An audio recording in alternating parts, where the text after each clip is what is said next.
اللهم انفعنا بما علمتنا وعلمنا ما ينفعنا وزدنا علما وفهما. سبحانك لا علم لنا إلا ما علمتنا إنك أنت العليم الحكيم. رب اشرح لي صدري ويسر لي أمري واحلل عقدة من لساني يفقه قولي. اللهم صل وسلم على نبينا محمد وعلى آله وصحبه أجمعين. Assalamu alaikum everyone. I pray you're all well. Who shall begin?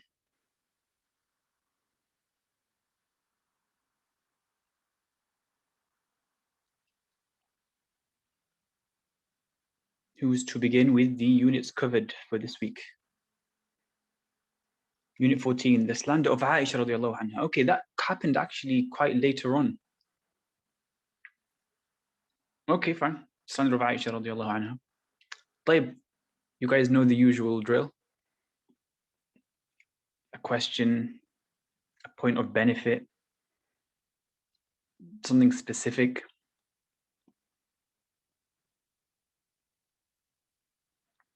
Lessons learned. Maybe you didn't learn anything from it. Who is Aisha, first of all? Let's answer that quick question. أم المؤمنين عائشة بنت الصديق.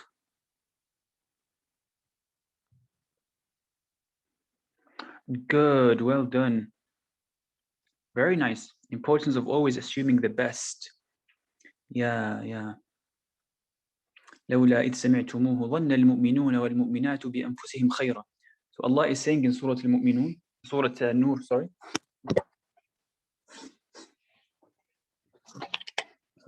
لولا إذ سمعتموه, like why not, if only إذ سمعتموه, once you guys had heard it, ظن المؤمنون, the believers thought good of themselves.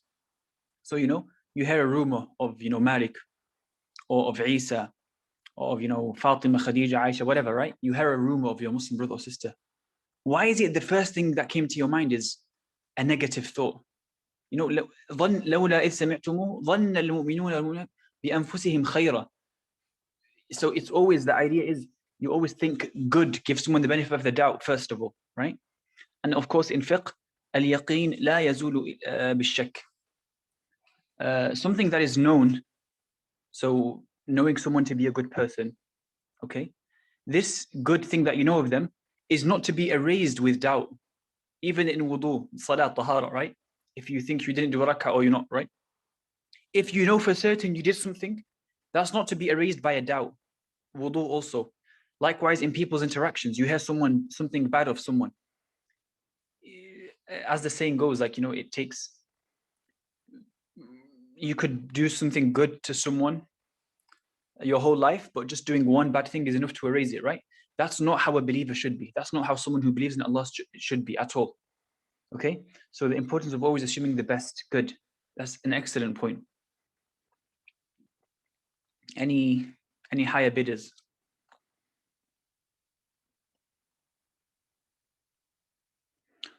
Yeah, very good. The patience of Aisha radiallahu anha.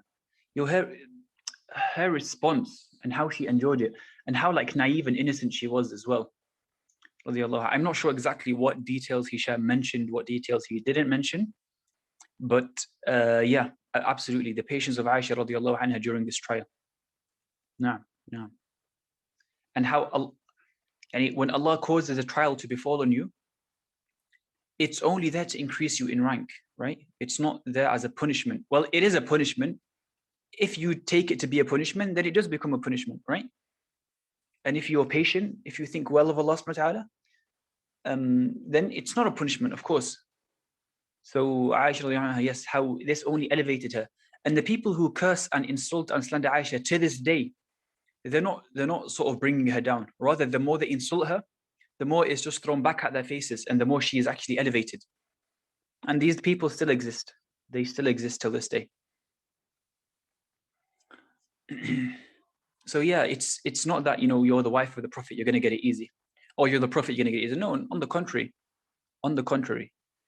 The challenge is usually greater the more your reliance on Allah subhanahu wa ta'ala, right? That's how that reliance, tawakkul muscle, is built, through tests and hardships. And to be honest, I reckon every single person on this group, if you had an easy life, if you know finances and uni and degree and relationships and everything, health, disease, whatever, if everything went easy, could you really honestly say that if you did not have these tests and trials and hardships, you would be as close to Allah subhanahu wa ta'ala as you are now? And does this not make you think that actually you could be even closer to Allah subhanahu wa ta'ala? Like, of course, you know, we should be praying Qiyam al-Layl, we should be, you know, a bit more serious, we should be have a bit more love and hope and faith in our relationship with Allah subhanahu wa ta'ala. But realistically, practically looking back at our life, is it not that through times of difficulty, that really was the thing that accelerated this relationship, right? So if it wasn't for that, can we honestly say we would be where we are now? And there's also a point about proactivity versus reactivity as well. Might take some time. It also showed evidence of the Prophet, Allahumma salli wa sallam ala Muhammad, as if he was not a prophet, he could have denied the rumor for his own convenience without waiting for Allah. Yeah, well done, Faiza. On point, mashallah, on point, on point, on point. Allahumma salli wa sallam ala Muhammad. Such a good point. This is thinking outside the box. It's like the Prophet sallallahu alaihi wasallam, you know, if it was up to him, the Quran wouldn't mention Maryam alayhi salam. It mentioned, you know, Aisha, Khadija, it mentioned these people. If it was up to him, these calamities would have never happened to him and to his family, right? But no, it's not up to him, it's up to Allah subhanahu wa ta'ala. That's why, not sure if this was mentioned in the Roots video, but what does Aisha say when the encounter finally happens, when Allah reveals Quran, you know, freeing her? So in the room, there's the Prophet sallallahu alaihi wasallam, there's Aisha, there's Abu Bakr, and there's Abu Bakr's wife, so Aisha's mother. Okay, what happens? Does anyone know what happens in that encounter? What happened in that room?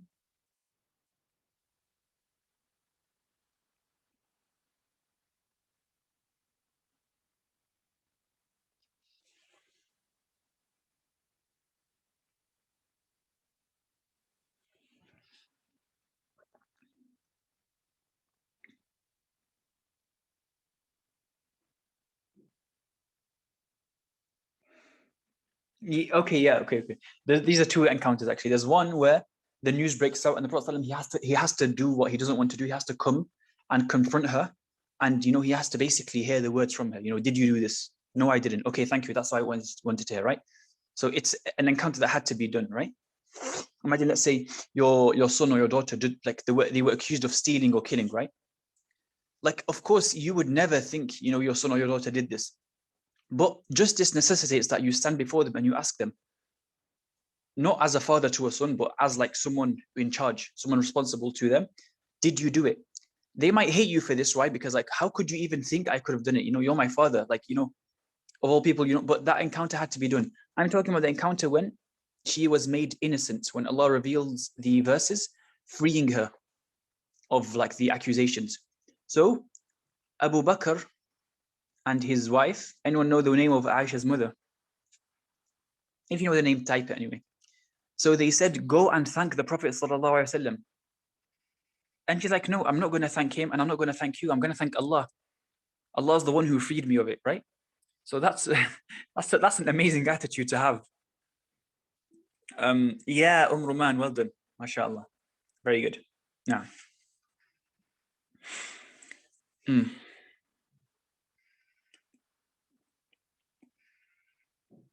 So using the Quran as a reference point in times of difficulty. Yeah. Aisha's point now is to do with when she first, not when she first heard, but when it was first, the Prophet confronted her and, you know, the accusations got to a formal level. That's the ayah that she used. Yes. And this is a point to everyone here. Your attachment to the Quran should really translate ultimately to an emotional level. You're feeling happy, you will refer to an ayah. You're feeling sad, you refer to an ayah. You're praying and you're reading Quran. You should ultimately, what should be going on in your head is basically linking it all to Allah subhanahu wa ta'ala and linking it to you, making it relatable so that you can have emotions, right? What will make, like, maybe you guys, of course, must have watched films, right? I'm sure some films, maybe you find them emotional. And other films, you're not really attached to them. You don't find an emotional attachment. You know, they don't arouse any feelings in you, you know, happiness or sadness or sorrow. Why is it? Why is it? Why is this the case? How come?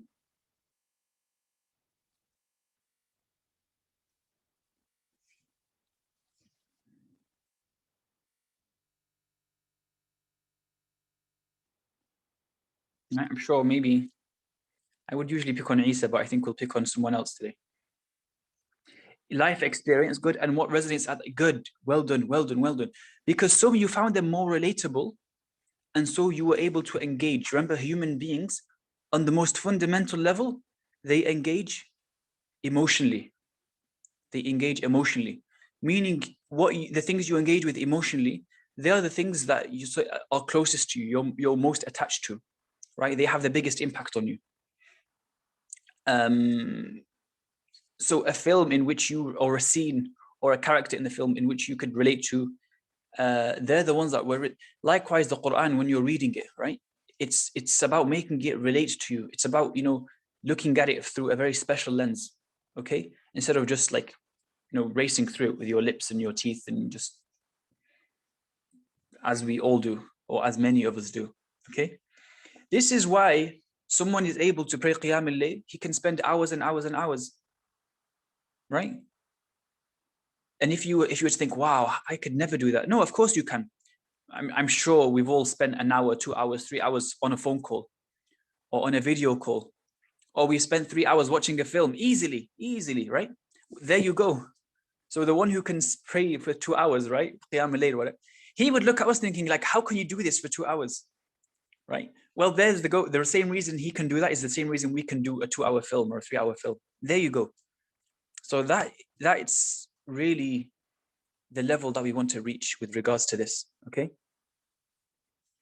Remember, the seerah was a practical manifestation of the Quran. It was the Quran in action. In the Prophet's life, in how he treated people, he dealt with people. You know, a problem came, Aisha's accused. Okay, look how the Quran came to solve it. Look how Allah caused this to happen. And they suffered. Why? So we today, here, 1400 years later, or nearly 1500 years later, right? That happened so we are able to derive lessons from it, right? The pain did not go in vain. The suffering was not in vain. Rather, it's there for us to take benefit, to learn from, take heed. Okay, cool. Anything else in relation to the accusation of Aisha radiallahu anha? طيب, let's see. قالت فإن خلق نبي الله صلى الله عليه وسلم كان القرآن. Yes, well done. Yes. This is Aisha replying to someone who asked about the character of the Prophet ﷺ, and he's replying, it was the Quran. Good, good, very good. This is what we need more of. Needing more of Quran as like words, we kind of already have that. You know, oh, this reciter and this reciter, and I'm memorizing and he's memorizing and you're memorizing, and we finished, and you know, I could read in a nice voice and you could read in a nice voice. There's already a lot of this. Like if the Ummah overnight was to all become Huffaz, all become this, a bit might change, but it's not the fundamental change that we're looking for. It's this. I think last week we used the phrase, we need to do more Quran as opposed to just say more Quran, right? That's exactly what it is. Ultimately, who did Quran the best? It was the Prophet ﷺ. And again, it brings you to a very high status of character and conduct. And that is how Islam is spread, by people seeing Quran, not seeing, not necessarily saying. But within our naivety today, we think, oh, just give the Quran book as a present, or let someone listen to the nice voice of the recitation. We like people, we like this phenomenon of, you know, this mystic method where people become Muslims because they heard a nice voice or they heard the adhan. Fine, these are one-offs, but most people who become Muslim, they're not going to become Muslim through this method. It's through seeing you. You're either going to make them Muslim or make them hate being a Muslim, okay? That's the stark reality of today. So we need to step our game up. Okay, also demonstrated the importance of not reacting in anger, which leads to potentially destructive, impulsive decisions. Instead, the Prophet ﷺ waited 30 days praying to Allah and consulting those closest to him before going to. Yeah, good. He did not act impulsively, right? If someone finds out, you know, their wife, their sister, their daughter, you know, this is an accusation, it's very easy for emotions to take hold. And instead of, you know, verifying, it's very easy for him to sort of, you know, I'm sure you've heard of honor killings and this sort of things, right? And typically when people are angry, and of course something like this will make you angry, right? People act in an irrational manner, and anger causes you, when you're angry, you're in a state whereby you will perform things which you will, not might, you will definitely regret them. If I'm angry now and someone's next to me, what's there stopping me from killing him? What's there stopping me from doing something to him, right? So that's what anger does to you. That's why it's from shaitan. Okay. Well done, Isa. Abu Bakr's mercy to Misbah. Very good, very good. Anyone ever know the story of Misbah? Isn't it not Misbah with a ta? Not Misbah. Misbah. It's Misbah. It's Misbah. Nah. He was a relative of Abu Bakr, possibly a cousin. Yeah, Misbah, from the Misbah. So Mistah, nah. Mistah was one of the people, the heads, like, the biggest mouthpieces in Medina when it came to this story. So he was from one of the people who was like, of course, he didn't make it up. It was Abdullah bin Ubay. It was Abdullah bin Ubay bin Salul. The confusion is that his son is called Abdullah. So the son who was a good Muslim was Abdullah ibn Abdullah ibn Ubay bin Salul. But the father, the Munafiq, he's Abdullah ibn Ubay bin Salul. So he's the main guy that made up the whole fabrication, of course. طبعا there's a story to it in Ghazwat Bani al-Mustaliq on their return and other things that's really where you could say it starts from. Although the hatred he had was established firmly from even before, when the Prophet ﷺ first came to Medina, because he was expecting to be crowned, and he had a position of power waiting for him. And then the Prophet ﷺ came along and he was brushed aside. I don't know why. Some resemblance maybe to, what's the guy called? The politician. Anyway, I forgot his name. But yeah, I always think of him when I read about Abdullah bin Ubay bin Salul. So Mistah was one of the big mouthpieces who couldn't keep his mouth shut, and he was going ahead with these rumors. So Abu Bakr said, Wallahi, I swear to God, I'm not going to help him anymore. Why? Because Abu Bakr was a relatively rich person, and Mistah was a relatively poor person. So he was dependent on Abu Bakr, right? Because if you have poor family or relatives, right, then the best charity you could do is to spend on them. Like, why are you going to spend charity if you've got a wife to feed, and you've got children, and you've got relatives, right, your cousins and stuff, right? They are more worthy of it. So this is a lesson for us as well. Us, ISOC, I'm speaking to you guys who are mindlessly fundraising left, right, and center. It's good, but there's something which is better, which is actually trying to support Islam where you live, as opposed to trying to spend on Islam half a world away. Okay, there's a time for both, but the priority is always those closest to you, the country you live, your family, your friends, establishing Islam within whatever circle you are in. Okay, again, if this was done properly, then essentially there would be a big shift in. We'll leave this for now anyway. Could turn into a big rant, and maybe Isa will kick me out. So Mistah was essentially a poor person, and Abu Bakr used to give him money, used to help him, used to support him. So when Abu Bakr found out that Mistah is one of the people who was spreading these rumors against Aisha, he said, Wallahi, I swear to God, he's never going to receive a single penny from me anymore. Why? Because look what he's saying about my daughter, right? Like, it was something very big. Like, it might not be big in today's society where people don't really care about their chastity and their purity, but as a Muslim, it's very important. It's priceless. And as a Muslim living in an environment whereby this was the case, even more so, right? Like, even if they weren't Muslims, it was like, even before Jahiliyyah, like committing zina, if you're like from a respected family, right? It was something big. Like, we always read about the pre-Islamic Arabia as if it was, a very backwards place. Well, it was, and it wasn't, right? It wasn't these backwards human beings. No, they had a lot of good qualities, which is why when the wife of Abu Sufyan, Hind, when she gave pledge to the Prophet ﷺ when he came to Mecca, and from the list of things that she was pledging on becoming a Muslim was not to commit zina. So she became very sort of like embarrassed or shy right? And she was a very vocal woman. And then she asked, أَوَتَزْنِ الْحُرَّةِ, would the free woman ever commit zina? It's like, even though before she became a Muslim, because she was, from like a very honorable woman, she couldn't accept the fact that a free woman would commit zina, right? Whereas in the society we live in, men and women, left, right, and center, it's happening, right? So this is a sign of the moral decline and the debauchery that has befallen this society. So there you go. That's a lot of work for you guys to exert effort on. You're in a broken society. How do you intend to fix this society? And how can you even fix the society if your own family is broken, if you are broken, right? So start with yourself, and you should understand there's a lot of work to be done here. Anyway, so Allah subhanahu wa ta'ala reveals the ayah, ولا يأتل أولو الفضل منكم والسعة أن يؤتوا أولي القربى والمساكين والمهاجرين في سبيل الله وليعفوا وليصفحوا ألا تحبون أن يغفر الله لكم.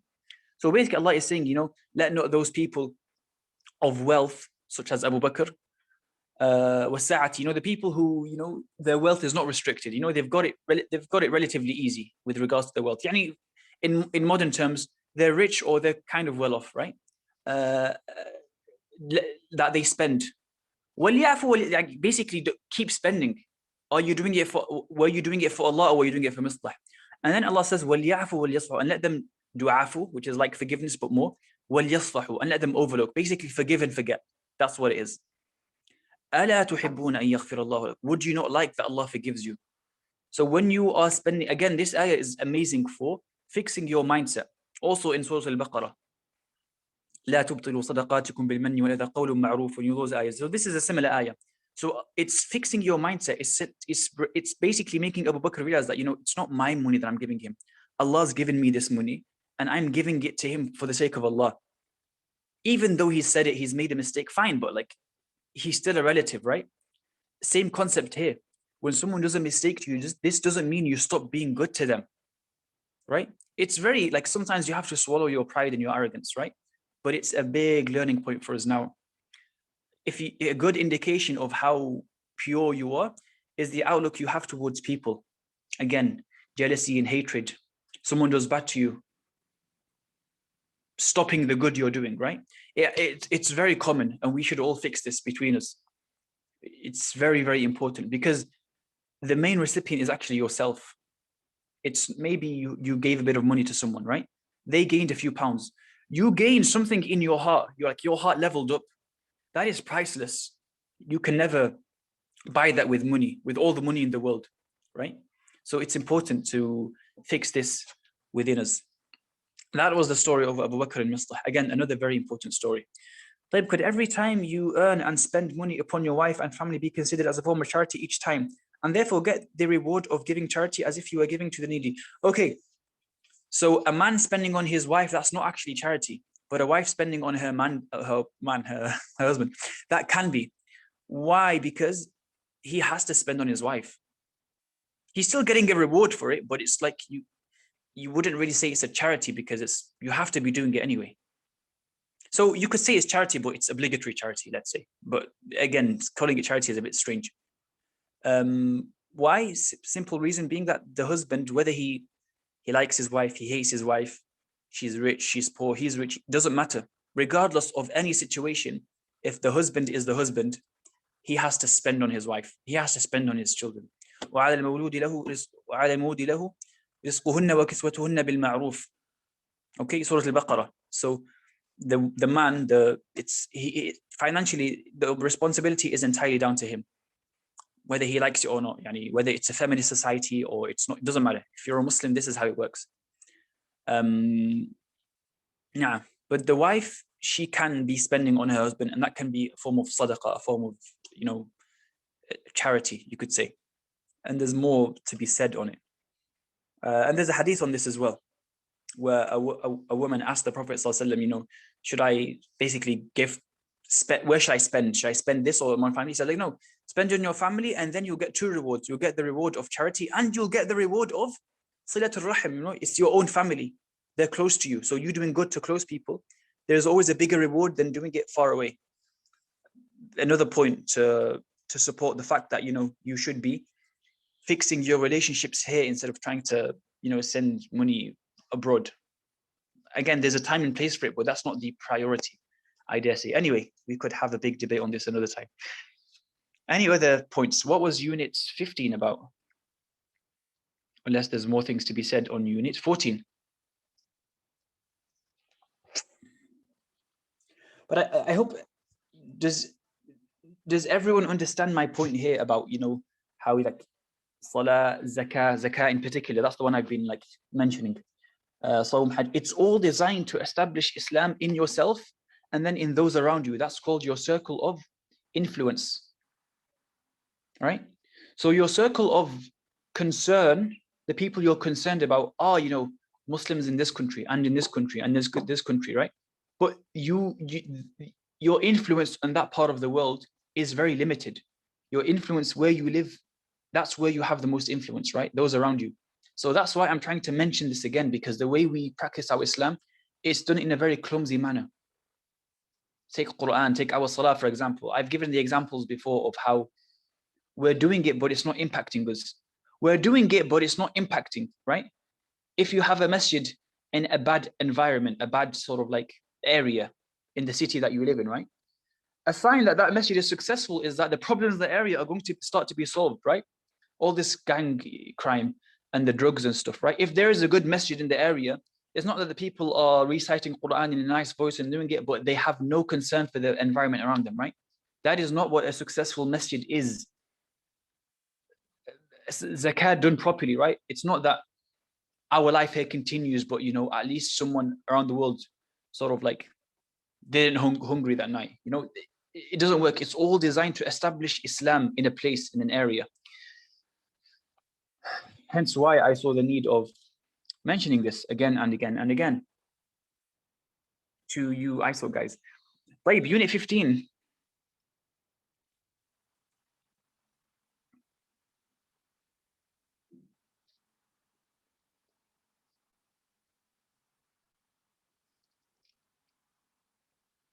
Anyone, someone, lest we begin picking on people.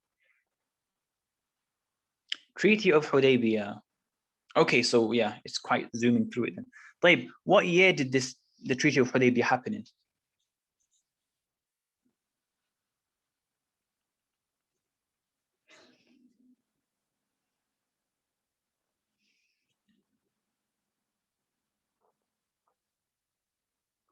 in? Very good. Like, what happened? Why is it important? Anyone know the surah that came down to mark the Treaty of Hudaybiyah?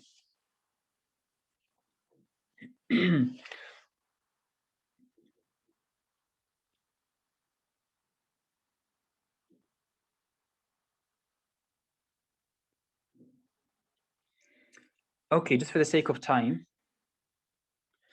the Treaty of Hudaybiyah. طيب, Muhammad sallallahu alaihi wasallam, Muhammad ibn Abdullah, ibn Abdul Muttalib, ibn Hashim, ibn Abd Manaf, ibn Qusay, ibn Kilab, sallallahu alaihi wasallam. Right, from when he first announced his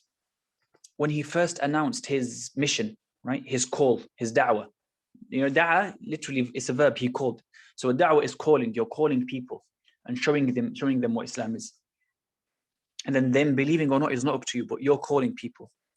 And most people, when they see it, they would want it, right? So when he began his da'wah, he suffered a lot. Well done, Surah Al-Fath, Inna fatahna laka fathan mubina, and we'll come to it shortly. So since when he began, he was persecuted, secret and then open and whatever. And then he came to Medina, and then Medina was a vulnerable state, right? A lot of work, a lot of defending had to be done.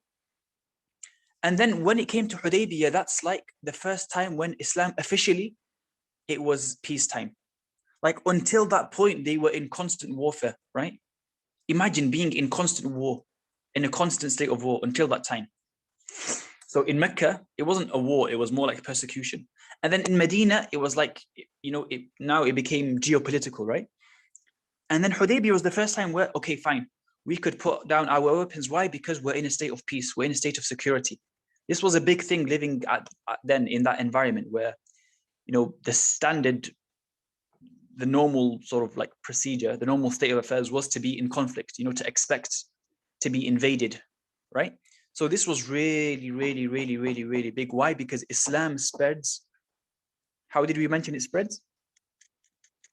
It spreads through hospitality, through manners, through peace.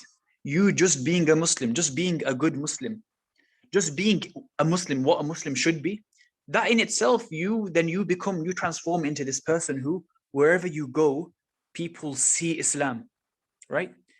Try to aspire to be this person. Today, what do you want to be when you grow up? Let me ask this question. Or maybe next time. So aspire to be this person who is a Muslim, a real Muslim, a true Muslim, such that Islam is spread by you, right? Just by sometimes seeing you. I mean, there is a hadith, maybe we'll mention another time actually. So this was the first time the Muslims had whereby they were living in complete peace and security. There's a peace treaty. Look, we're not at war with anyone. Well, they were still at war with the Jewish tribes, but that's another story. Hence why Khaybar happened after it in the 7th year. 7th or 8th? 7th, I believe. 7th, yes. But yeah, the main enemy, the people with a lot of the resources, the Quraysh basically, they were done for now. And with them out of the question, they're like the leaders, like pretty much. So with them, with peace established with them, everyone else, more or less, they don't really pose a threat because Quraysh, they were always the people who spearheaded any efforts to attack the Muslims. So with them gone, everyone else is sort of like quieting down now. And the Prophet, he could focus on, the enemies which had allied against him during the Ahzab. Hence why Khaybar is in the 7th year. Okay. That's why Allah reveals the ayah, Inna fatahna laka fathan mubina. We have fatahna laka, we basically granted you a clear conquest. طبعا the Sahaba were all upset. What did we want? We wanted to do Umrah.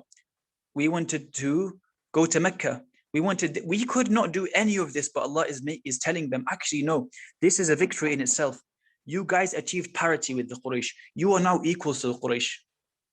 They actually respected you now. This treaty was signed between equals now.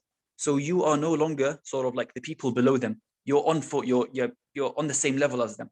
And now you've got a peace treaty. Look, that basically that's what allowed Islam to travel far and wide.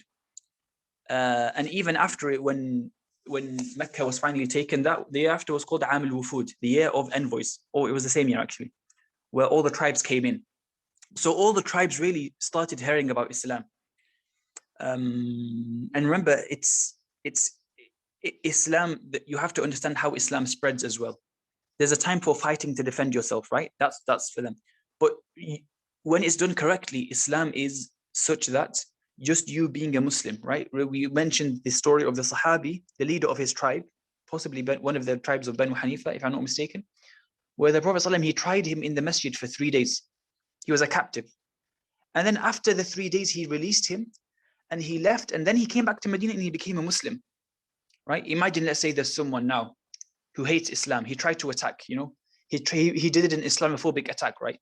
Imagine we tie him in the masjid today, maybe McDougal's or CMA or Allahu Alam, right? If he was to see what goes on in CMA or what goes on in McDougal's, right? Is it likely he'll be a Muslim or not? Is he going to see like this immense brotherhood?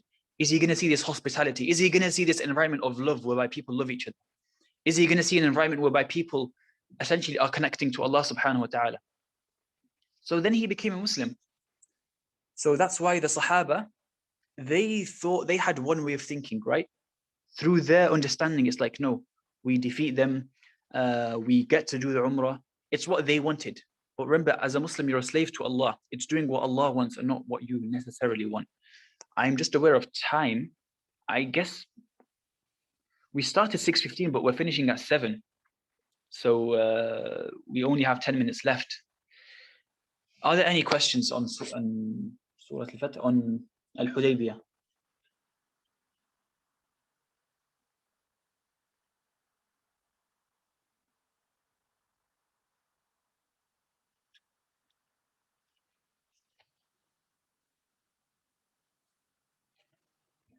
Any questions? or on anything from the seerah so far?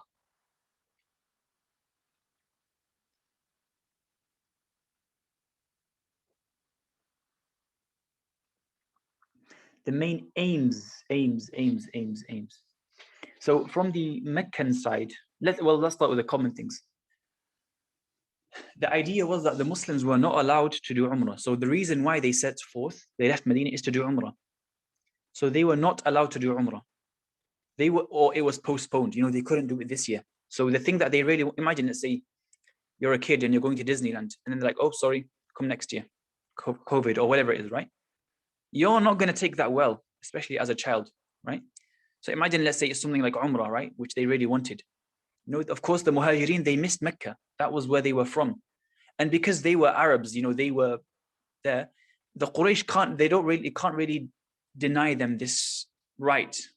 That the Kaaba is not just for the Quraysh, it's for all Arabs. The Quraysh are meant to be the custodians of it, the people who look after it so that people can visit it. So the Muslims also, they had this right as well.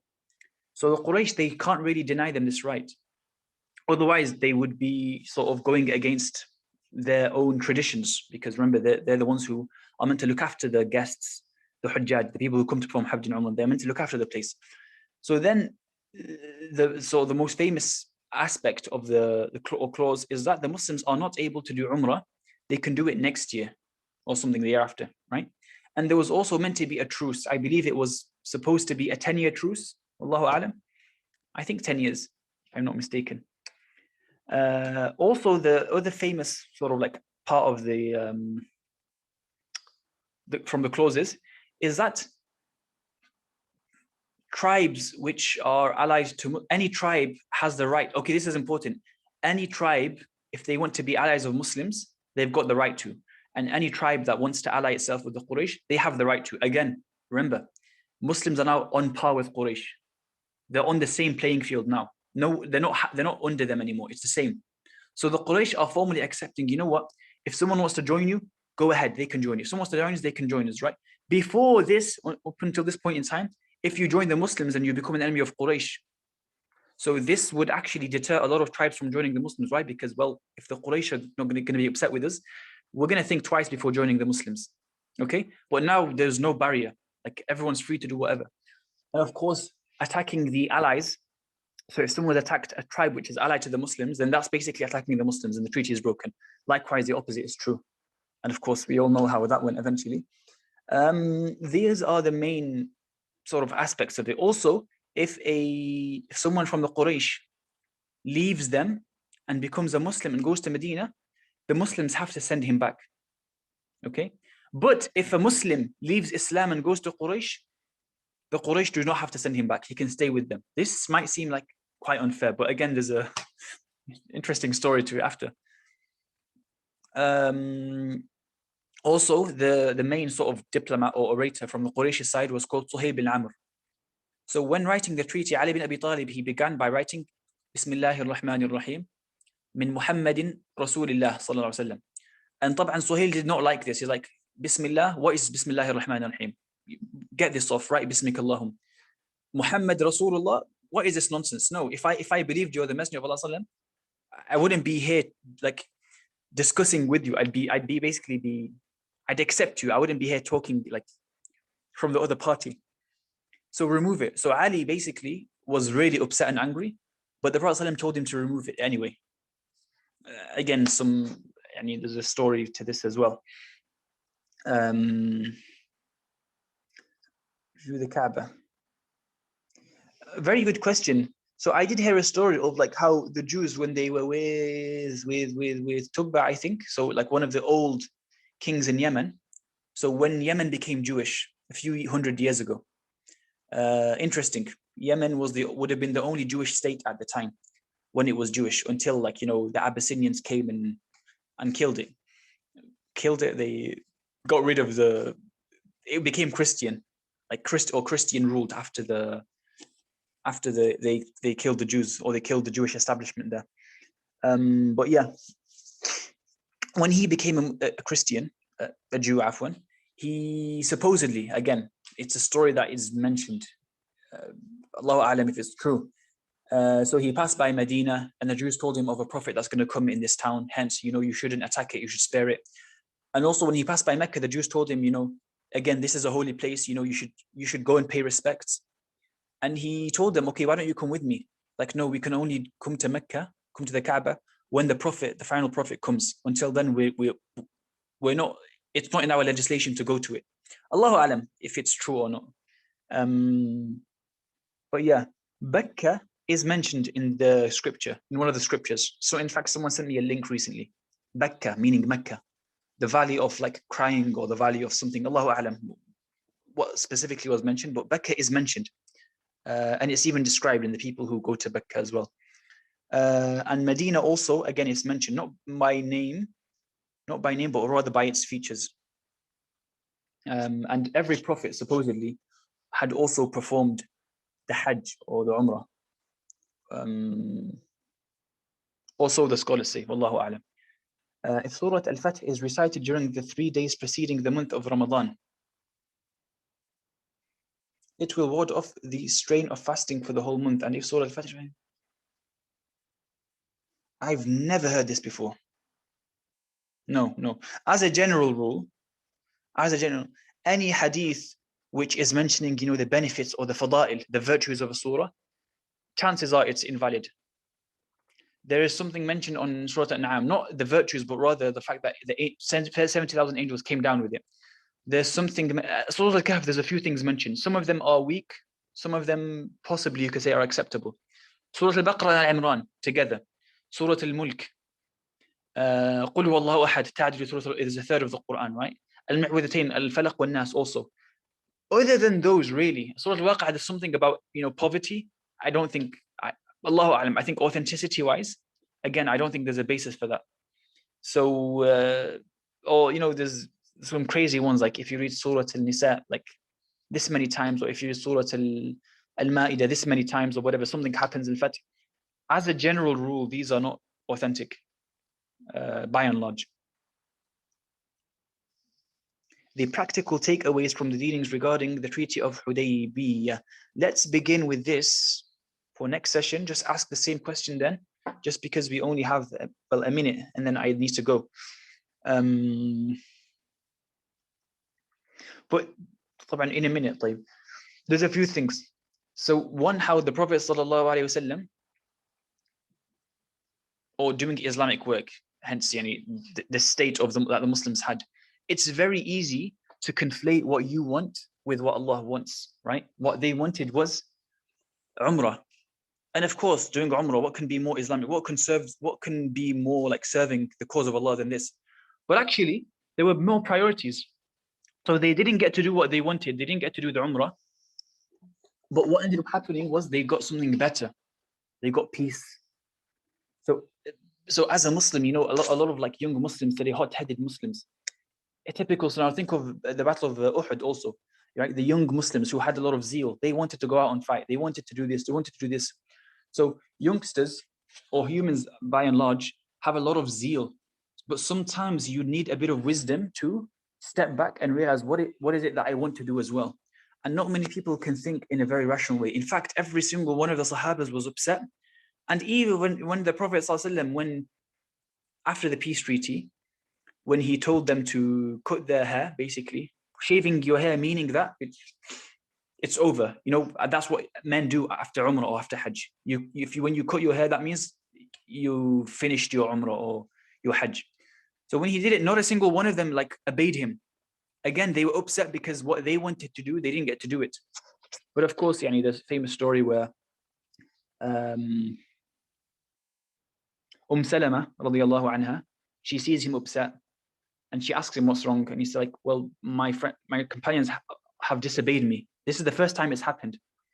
So they're like, don't worry, you just go and do it, and when they don't tell them, just do it, and when they see you doing it, they're going to follow you. And of course he took the advice of Salama, his wife, and that's exactly what happened. SubhanAllah, the wisdom of one woman essentially saved the situation at the time. So that's actually something very big. And even the Mufassirun, they were in doubt. Was the Fath Mecca? And the real answer that actually Fath Mecca didn't happen the day Mecca was taken. It happened from Hudaybiyah. From then, taking Mecca was inevitable. It was inevitable because you've got a Muslim society, a Muslim system, an Islamic system, head on head against a non-Islamic system. Then it's only a matter of time before this one is destroyed. You have a just country against an unjust country. Again, it's only a matter of time before the unjust country goes down. You have, like, say, a just Islamic system of finance against an interest-based one, right? Again, if this one is there and it's on par, it's given the same level playing field, right? It's only a matter of time before the one that's bad goes away, right? Like, imagine you're selling iPhones and someone's selling, brick phones, right? As long as the market is fair, you've got your stall, he's got his stall, no one's cheating, no one, 100% your products are so much better, you're going to sell it. Eventually he's going to go bankrupt, right? That's exactly that was the case right there. So what they got was something much better, hence why the real conquest of Mecca actually happened, or the pieces were set from Hudaybiyah itself. So that was one of the big things to take away from it. That's why Allah calls it Fath, a conquest, a victory. That was the victory there.